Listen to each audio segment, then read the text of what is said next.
ಬಳ್ಳಾರಿಯಲ್ಲಿ ನಡೆದ ಕಾರ್ಯಕ್ರಮವೊಂದರಲ್ಲಿ ಸಿಎಂ ಸಿದ್ದರಾಮಯ್ಯ ಅವರು ಧರ್ಮದ ಪಾಠ ಮಾಡಿದ್ದಾರೆ. ನಾವೆಲ್ಲ ಮನುಷ್ಯರಾಗಿರಬೇಕು, ಒಬ್ಬರನ್ನೊಬ್ಬರು ಪ್ರೀತಿಸಬೇಕು ಎಂದಿದ್ದಾರೆ. ಬಸವಣ್ಣ ಅವರ ವಚನ ಪ್ರಸ್ತಾಪಿಸಿ ಧರ್ಮಕ್ಕೆ ದೊಡ್ಡ ಅರ್ಥ ಹುಡುಕೋದಕ್ಕೆ ಹೋಗಬಾರದು ಅಂತ ಹೇಳಿದ್ದಾರೆ. ಇನ್ನು ಒಬ್ಬರನ್ನ ಕಂಡ್ರೆ ಇನ್ನೊಬ್ಬರಿಗೆ ದಯೆ ಇರಬೇಕು, ದ್ವೇಷ ಅಸೂಯೆ ಇರಬಾರದು. ದ್ವೇಷ ಅಸೂಯೆ ಇದ್ರೆ ಸಮಾಜ ಇಬ್ಬಾಗವಾಗುತ್ತೆ ಅಂತ ಕಿವಿ ಮಾತನ್ನ ಹೇಳಿದ್ದಾರೆ. ಯಾವುದೇ ಧರ್ಮ, ಯಾವ ಧರ್ಮನೂ ಕೂಡ ನಾವೆಲ್ಲರೂ ಕೂಡ ಮನುಷ್ಯರಾಗಿರಬೇಕು, ಪರಸ್ಪರ ಪ್ರೀತಿಯಿಂದ ಬದುಕಬೇಕು, ದ್ವೇಷಿಸಬಾರದು ಅಂತಕ್ಕಂಥದ್ದನ್ನ ಬೋಧನೆ ಮಾಡ್ತದೆ. ಅದಕ್ಕೆ ಬಸವಾದಿ ಶರಣರು ಬಹಳ ಧರ್ಮ ಅನ್ನೋದಕ್ಕೆ ಅರ್ಥನ ಬಹಳ ಸುಲಭವಾಗಿ ಹೇಳಿದ್ದಾರೆ. ದಯೆಯೇ ಧರ್ಮದ ಮೂಲವಯ್ಯ, ದಯೆ ಇಲ್ಲದ ಧರ್ಮವ್ಯಾವುದಯ್ಯ. ಧರ್ಮಕ್ಕೆ ಏನು ಬಹಳ ದೊಡ್ಡ ಅರ್ಥ ಹುಡ್ಕಕ್ಕೆ ಹೋಗ್ಬಾರ್ದು.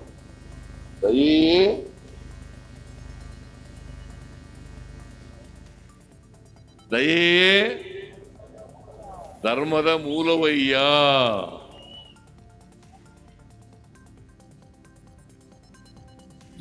ದಯೆ ಇಲ್ಲದ ಧರ್ಮವ್ಯಾವುದಯ್ಯ ಅಲ್ವಾ? ದಯೆಯೇ ಧರ್ಮದ ಮೂಲ.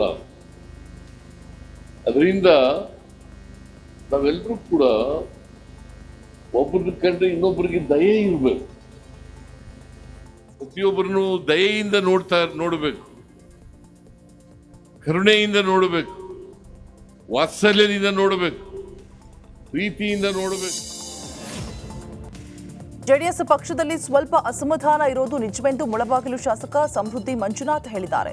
ಕೋಲಾರದಲ್ಲಿ ಮಾತನಾಡಿದ ಶಾಸಕ ಸಮೃದ್ಧಿ ಮಂಜುನಾಥ್, ಜಿಟಿ ದೇವೇಗೌಡ ಮತ್ತು ಸಾರಾ ಮಹೇಶ್ ನಡುವೆ ಮೊದಲಿನಿಂದಲೂ ಕೂಡ ನಡೆಯುತ್ತಲೇ ಇದೆ. ಹೈಕಮಾಂಡ್ ಸಮಾಧಾನ ಮಾಡಬಹುದಾಗಿತ್ತು, ಅವರ ಮಾತಾಡಿಸಲವೆಂದು ಶೋಚನೀಯ ಸಂಗತಿ ಅಂತ ಹೇಳಿದ್ದಾರೆ. ಇನ್ನು ಮುಂದೆ ಹೈಕಮಾಂಡ್ ಏನ್ ತೀರ್ಮಾನ ತೆಗೆದುಕೊಳ್ಳುತ್ತೆ ಅಂತ ಕಾಯಬೇಕು ಅಂತ ಹೇಳಿದ್ದಾರೆ. ರಾಜ್ಯದಲ್ಲನ್ನಕ್ಕಿಂತ ನಾನು ಕೂಡ ಮನೆ ಫಲಿತಾಂಶ ಬರೋಕ್ಕಿಂತ ಮುಂಚೆ ನಾನು ಕೂಡ ಬೇರೆ ಕಡೆ ದುಬೈಯಲ್ಲಿದ್ದೆ. ನಾನು ಕೂಡ ಟಿ ವಿಗಳಲ್ಲಿ ತಮ್ಮ ಮಾಧ್ಯಮವನ್ನು ಗಮನಿಸ್ತಾ ಇದ್ದೆ. ಏನು ಸ್ವಲ್ಪ ಡಿಫ್ರೆನ್ಸಸ್ ಇದೆ, ಏನೋ ಸ್ವಲ್ಪ ಇದಿದೆ, ಮನಸ್ತಾಪಗಳಿದೆ ಅಂತ. ಮನಸ್ತಾಪಗಳಿರೋದಂತೂ ನಿಜಾನೇ, ಅದಿಲ್ಲ ಅಂತ ಹೇಳ್ಕೊಳಕ್ಕಂತೂ ಆಗಲ್ಲ. G T Devegowda versus Sara Mahesh ಬಗ್ಗೆ ಏನು ಇವತ್ತಿಂದ ಮೊದಲಿದ್ದು ನಡೀತಿರ್ತಕ್ಕಂಥ ವಿಷಯ. ಸೊ ಈಗಾಗಲೇ ನಮ್ಮ ಹೈಕಮಾಂಡ್ ಒಂದು ಸಮಾಧಾನ ಮಾಡ್ಬೋದಿತ್ತು. ಯಾಕೆ ಜಿ ಟಿ ದೇವೇಗೌಡ ಹಿರಿಯರಿದ್ದಾರೆ, ಅದು ಅನುಭವಿಗಳಿದ್ದಾರೆ, ಕರ್ಕೊಂಡು ಮಾತಾಡ್ಬೋದಿತ್ತು. ಅವ್ರನ್ನ ಹೋಗಿ ಮಾತಾಡಿಸಿಲ್ಲ ಅನ್ನೋದು ಒಂದು ಶೋಚನೀಯ ಸಂಗತಿ. ಖಂಡಿತವಾಗಿ ಅದು ಮಾಡ್ಬೋದಿತ್ತು. ಸೊ ಮುಂದಿನ ತಿಂಗಳಲ್ಲಿ ಏನು ಹೈಕಮಾಂಡ್ ತೀರ್ಮಾನ ತಗೊಳ್ಳುತ್ತೆ ಅಂತ ನಾವು ಕೂಡ ಶಾಸಕರು ಗಮನಿಸ್ತಾ ಇದ್ದೀವಿ. ಎಲ್ಲಿವರೆಗೂ ಹೋಗುತ್ತೆ? ಸ್ಪರ್ಧಾತ್ಮಕ ಪರೀಕ್ಷೆಗಳಲ್ಲಿ ಕನ್ನಡಕ್ಕೆ ಅವಕಾಶ ವಿಚಾರದ ಬಗ್ಗೆ ಹಿರಿಯ ಸಾಹಿತಿ ಗೋರು ಚನ್ನಬಸಪ್ಪ ಮಾತನಾಡಿದ್ದಾರೆ. ಧಾರವಾಡದಲ್ಲಿ ನಡೆದ ಧರೆಗೆ ದೊಡ್ಡವರು ಕಾರ್ಯಕ್ರಮದಲ್ಲಿ ಮಾತನಾಡಿದ ಅವರು, ಕರ್ನಾಟಕದಲ್ಲಿ ನಡೆಯುವ ಯಾವುದೇ ಪರೀಕ್ಷೆ ಇರಲಿ, ಆ ಪರೀಕ್ಷೆಯಲ್ಲಿ ಕನ್ನಡ ಇರಲೇಬೇಕು ಅಂತ ಪ್ರತಿಪಾದಿಸಿದ್ದಾರೆ. ರಾಷ್ಟ್ರ ಮಟ್ಟದ ಸ್ಪರ್ಧಾತ್ಮಕ ಪರೀಕ್ಷೆಗಳಲ್ಲಿಯೂ ಕೂಡ ಕನ್ನಡ ಇರಲೇಬೇಕು. ಕರ್ನಾಟಕದ ಅಭ್ಯರ್ಥಿಗಳಿಗೆ ಕನ್ನಡದಲ್ಲಿ ಬರೆಯುವ ಅವಕಾಶ ಇರಬೇಕು.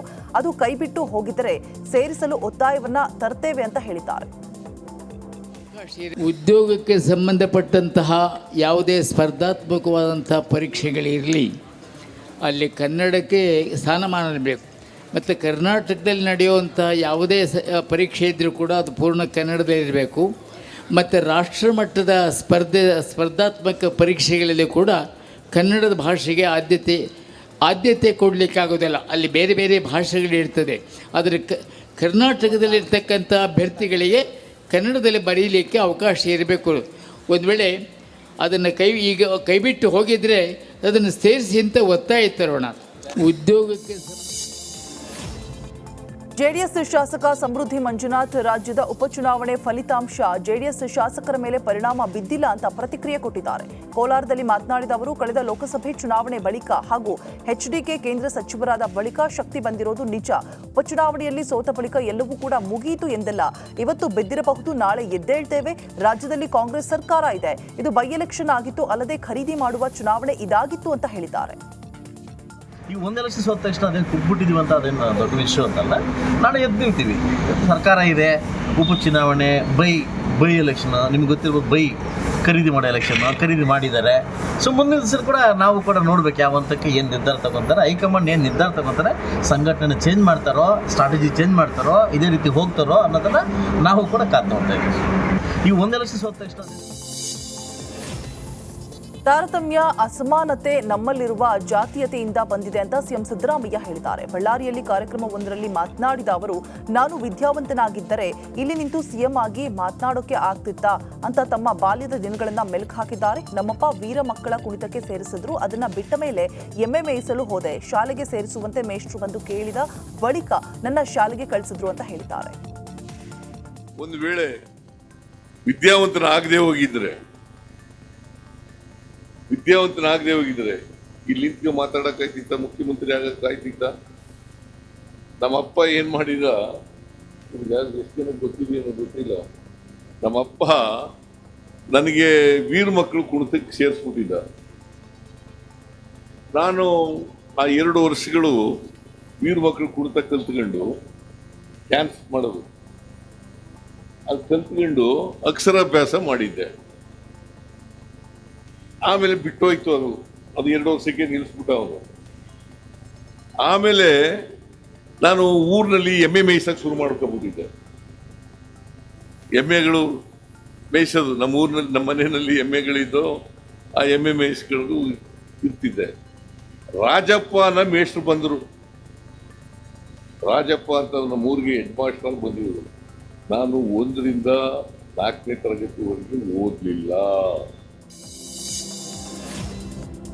ಸಿಎಂ ಸಿದ್ದರಾಮಯ್ಯರನ್ನ ಇಕ್ಕಟ್ಟಿಗೆ ಸಿಲುಕಿಸಿರುವ ಮುಡಾ ಸೈಟ್ ಹಗರಣ ಸಂಬಂಧ ಆರ್ಟಿಐ ಕಾರ್ಯಕರ್ತ ಗಂಗರಾಜುಗೆ ಇಡಿ ಅಧಿಕಾರಿಗಳು ವಿಚಾರಣೆ ನಡೆಸಿದ್ದಾರೆ. ಸತತ 8 ಗಂಟೆಗಳ ಕಾಲ ಗಂಗರಾಜುಗೆ ಅಧಿಕಾರಿಗಳು ಪ್ರಶ್ನೆಗಳ ಸುರಿಮಳೆಗೈದಿದ್ದಾರೆ. ಮತ್ತೆ ಮುಂದಿನ ವಾರ ವಿಚಾರಣೆಗೆ ಹಾಜರಾಗುವಂತೆ ಇಡಿ ಸೂಚನೆ ಕೊಟ್ಟಿದೆ. ಪಂಚಮಸಾರಿ ಮೀಸಲಾತಿ ಹೋರಾಟದ ಕಿಚ್ಚು ತಣಿದಿಲ್ಲ. ಬೆಳಗಾವಿ ಅಧಿವೇಶನದ ಸಂದರ್ಭದಲ್ಲಿ ಡಿಸೆಂಬರ್ 10ರಂದು ಮೀಸಲಾತಿಗೆ ಆಗ್ರಹಿಸಿ ವಕೀಲರ ಪರಿಷತ್ ನೇತೃತ್ವದಲ್ಲಿ ರೈತರಿಂದ ಬೃಹತ್ ಟ್ರ್ಯಾಕ್ಟರ್ ರ್ಯಾಲಿ ಹಮ್ಮಿಕೊಳ್ಳಲಾಗಿದೆ ಅಂತ ಬಸವಜಯ ಮೃತ್ಯುಂಜಯ ಶ್ರೀಗಳು ಹೇಳಿದ್ದಾರೆ. ಹಾವೇರಿಯಲ್ಲಿ ಮಾತನಾಡಿದ ಅವರು, ನಮ್ಮ ಸಮಾಜದ ಮಕ್ಕಳ ಭವಿಷ್ಯದ ದೃಷ್ಟಿಯಿಂದ ಹೋರಾಟ ನಡೆದಿದೆ. ಸಿದ್ದರಾಮಯ್ಯ ನೇತೃತ್ವದ ಸರ್ಕಾರದಿಂದ ಸ್ಪಂದನೆ ಸಿಗದ ಪರಿಣಾಮ ಈ ಹೋರಾಟವನ್ನ ಹಮ್ಮಿಕೊಳ್ಳಲಾಗಿದೆ ಅಂತ ಹೇಳಿದ್ದಾರೆ. ಯಾಕಂದ್ರೆ ನೋಡ್ರಿ 10ನೇ ತಾರೀಕು ಜನರ ತಾಳ್ಮೆ ಕೆಟ್ಬಿಟ್ಟೈತಿ. ಅವತ್ತು ಅವ್ರು ಏನು ಮಾಡ್ತಾರೆ ಗೊತ್ತಿಲ್ಲ. ನಾನು ಮಾತ್ರ ಶಾಂತಿಯಿಂದ ಮಾಡಿ ಅಂತ ಹೇಳ್ತೀನಿ. ಅವತ್ತು ಜನ ಕ್ರಾಂತಿ ಮಾಡ್ತಾರೋ ಅದು ಜೈಲು ಬರೋ ಚೌಳಿ ಮಾಡ್ತಾರೋ ಗೊತ್ತಿಲ್ಲ. ಜನರು ಅಂತೂ ತಾಳ್ಮೆ ಕೆಟ್ಟೈತಿ. ಈ ಸರ್ಕಾರ ಏನು ನಿರ್ಲಕ್ಷ್ಯ ಮಾಡಿದೆಯಲ್ಲ, ಹಿಂದಿನ ಸರ್ಕಾರ ಕೊನೆ ಪಕ್ಷ ನಾವಿದ್ದಲ್ಲೇ ಬಂದು ಮಾತುಕತೆ ಮಾಡ್ತಿತ್ತು, ಸ್ಪಂದಿಸ್ತಿದ್ರು, ನಮ್ಮ ಹೋರಾಟಕ್ಕೊಂದು ಘನತೆ ಗೌರವ ಬರ್ತಿತ್ತು. ಇವರು ಏನೋ ನಮ್ಮನ್ನು ಎಲ್ಲೇ ಒಂದು ಕಡೆ ಅಷ್ಟೊಂದು ಎಷ್ಟು ಮಟ್ಟಿಗೆ ಸ್ಪಂದನೆ ಮಾಡಿದಂತ ನಮ್ಮ ಜನರಿಗಿದೆ. ಅದನ್ನು ನಾಳೆ ಜನ ಅದನ್ನು ಹೆಂಗೆ ಪ್ರೀತಿಯಿಂದ ಮಾತಾಡ್ತಾರೋ ಅಥವಾ ಉಗ್ರವ ಮಾತಾಡ್ತಾರೋ ಗೊತ್ತಿಲ್ಲ. ನಾನು ಮತ್ತು ಲಿಂಗಾಯತ್ ಪಂಚಮಸಾಲಿ ಮೀಸಲಾತಿ ಹೋರಾಟದ ಮುಂದಾಳತ್ವವನ್ನು ನಮ್ಮ ಜನಾಂಗದ ವಕೀಲರು ವಹಿಸ್ತಾರೆ. ಅವರಿಂದಗಡೆ ನಮ್ಮ ಸಮಾಜದ ರೈತರು ಇರ್ತಾರೆ, ಅವರಿಂದಗಡೆ ಟ್ಯಾಕ್ಟ್ ಇಡ್ತಾರೆ. ನಾವೆಲ್ಲ ಕೊಡ್ಕೊಂಡು ಹೋರಾಟ ಮಾಡ್ತೇವೆ. ನಮ್ಮ ರಾಜಕಾರಣಿಗಳ ಅಧಿವೇಶನದಲ್ಲಿ ಮಾತ್ರ ಕೊಲೆ ಆರೋಪ ಹೊತ್ತಿರುವ ದರ್ಶನ್ ಸೇರಿ 6 ಆರೋಪಿಗಳ ಜಾಮೀನು ಭವಿಷ್ಯ ಇಂದು ನಿರ್ಧಾರವಾಗಲಿದೆ. ಬೇಲ್ ಸಿಗತ್ತಾ ಅಥವಾ ಜೈಲೇ ಮುಂದುವರಿಯತ್ತಾ ಅಂತ ಗೊತ್ತಾಗಲಿದೆ. ಮೆಡಿಕಲ್ ಬೇಲ್ ಮೇಲೆ ಹೊರಗಿರುವ ಕೊಲೆ ಆರೋಪಿ ದರ್ಶನ್ ರೆಗ್ಯುಲರ್ ಜಾಮೀನಿಗಾಗಿ ಒದ್ದಾಡ್ತಾ ಇದ್ದಾನೆ. ಇದಕ್ಕೆ ಬ್ರೇಕ್ ಹಾಕೋದಕ್ಕೆ ಎಸ್ಪಿಪಿ ಪ್ಲಾನ್ ಮಾಡಿದ್ದಾರೆ.